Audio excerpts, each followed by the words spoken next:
Good morning. Little late with our Storytime, Mr. Gavin. I got caught up in the fun of Spirit Week and I missed it. But I'm here in my pajamas, so it seems like a good time to read.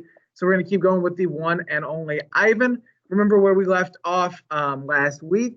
Um, Ruby asked Ivan if he was going to save her, and he said he was going to do his best. And then she wanted a story, so that is where we left off. So we'll pick up right there where Ivan starts his story. I look at the ring layered with fresh sawdust. I look at the skylight and the half-hidden moon. I just thought of a story, I say. Is it a made-up story or a true one? Ruby asks. True, I say. I hope. Ruby leans against the bars. Her eyes hold the pale moon in them, the way a still pond holds stars.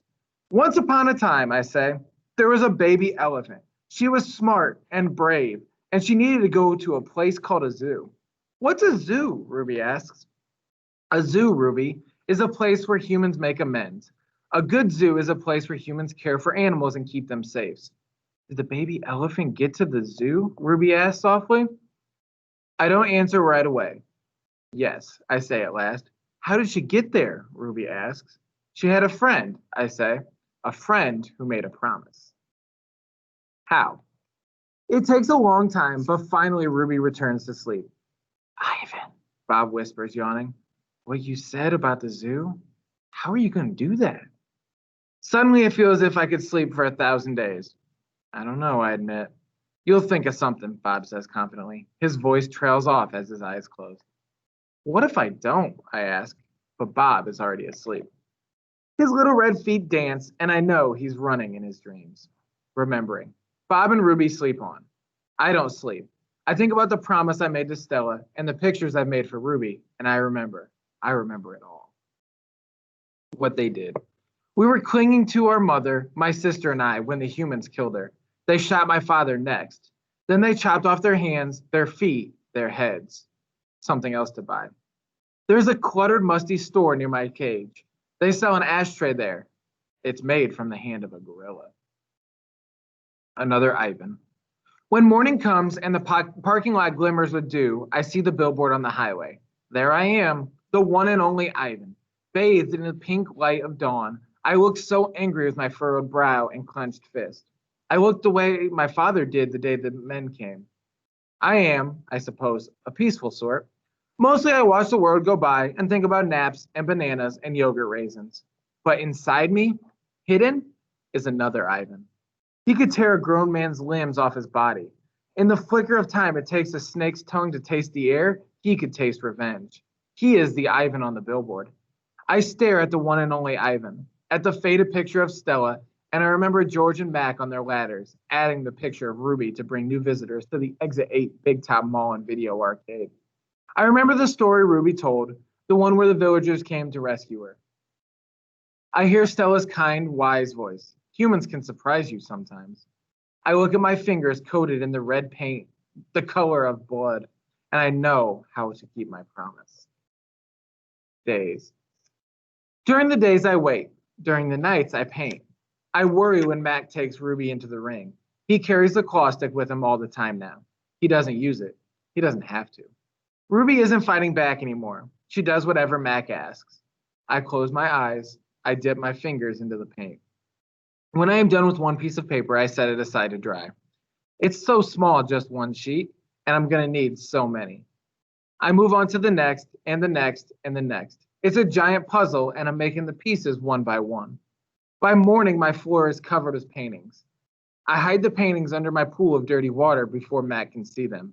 I don't want them to end up in the gift store selling for $20 a piece, $25 a frame. These paintings are for Ruby, every one of them. Project. Ivan, Ruby asks one morning when I'm trying to nap, why are you always so sleepy during the day? I've been working on a project at night, I tell her. What's a project? It's a thing, a painting. It's a painting for you, actually, I answer. Ruby looks pleased. Can I see it? Not yet. Ruby pokes with annoyance at her roped foot. She takes a breath. Ivan, so why did you do the shows with Mac today? I'm afraid so, Ruby. I'm sorry. Ruby dips her trunk in her water bucket. That's okay, she says. I already knew the answer. Not right. It's night again and everyone's asleep. I look at the picture I've just made, one of dozens. It's smudged and torn, a muddy blur. I place it beside the others lining my floor. The colors are wrong. The shapes are off. It looks like nothing. It's not what I'm trying to create. It's not what's meant to be. It's not right, and I don't know why. Across the parking lot, the billboard beckons, as it always does. Come to the Exit 8 Big Top Mall and Video Arcade, home of the one and only Ivan, mighty Silverback. If I could use human words to say what I need to say, this would all be so easy. Instead, I have my pots of paint and my ragged pages. I sigh, my fingertips glow like jungle flowers. I try again. Going nowhere. I watch Ruby plod around the ring in endless circles, going nowhere.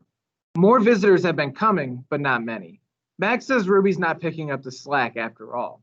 He says he's cutting back on our food. He says he's turning off the heat at night to save money. Ruby looks thinner to me, more wrinkled than Stella ever was. Do you think Ruby's eating enough? I asked Bob. I don't know. I'll tell you one thing, though. You're sure as heck painting enough. Bob wrinkles his nose. The stench is unbelievable. And I found yellow paint in my tail this morning. Bob isn't happy about my night painting. He says it's unnatural. Now, while I work at my art, Bob sleeps on Knot Tag. He claims he prefers her because she doesn't snore. He says her belly doesn't rise and fall and make him seasick. What's this plan of yours anyway? Bob asks. If you explained it to me, I could help out. He nods at his tail.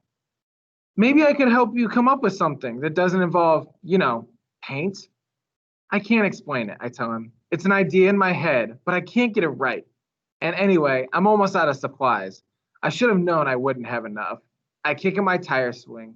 It's splattered with drops of blue paint. It's a stupid idea. I doubt that, Bob says. Smelly? Yes. Stupid?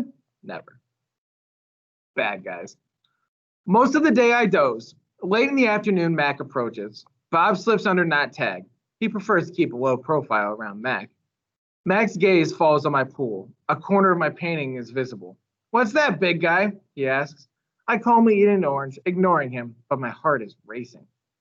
Mac kicks at my plastic pool. Underneath it are all the paintings. Mac yanks on a piece of paper. It slips out easily, and he doesn't seem to notice the other paintings. The page is striped with green, which is what happens when blue and yellow paint get together. It's supposed to be a patch of grass. Not bad. Where'd you get the paint anyway? George's kid? He considers. I bet I can get 30 for this picture. Maybe even 40.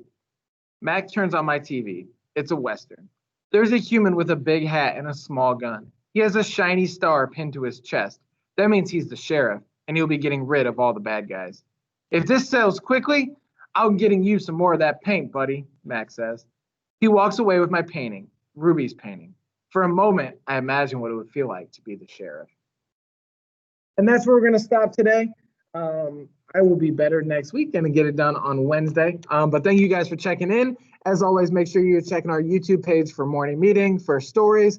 Miss Cal will be posting her stories on there as well. So make sure you check those out. Have a great weekend. Be safe. We'll see you guys all next week.